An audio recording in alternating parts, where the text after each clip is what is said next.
Axe-wielding Palestinian is shot dead while trying to breach the Gaza border, Israel Army says.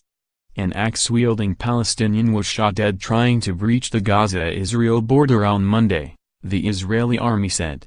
Troops thwarted an infiltration attempt by two terrorists who damaged the security fence and were armed with an axe, the army said in a statement. Soldiers fired towards the terrorists, killing one of them, it added. The army circulated a picture of what it said was the axe lying on the ground near the border. The second Palestinian, who was with the man, fled after they damaged Israel's security fence, a military spokesman said.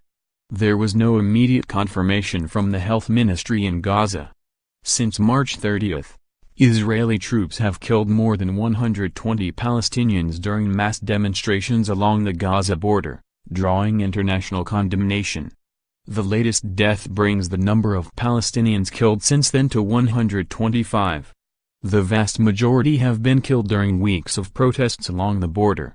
Protests peaked on May 14 when at least 61 people were killed as tens of thousands approached the heavily fortified border in a demonstration coinciding with the controversial opening of the U.S. Embassy in Jerusalem. No Israelis have been killed. Israel says many of those killed were Hamas members and militants trying to breach the border and launch attacks under cover of the protests. The United States has expressed support for Israel's actions. The Palestinians say most of the dead and the thousands wounded were unarmed civilians against whom Israel was using excessive force. On Friday, a 21-year-old female medic was shot dead in southern Gaza.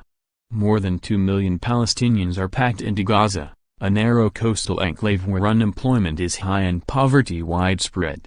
Israel withdrew its troops and settlers from Gaza in 2005, but maintains tight control of its land and sea borders, citing security concerns.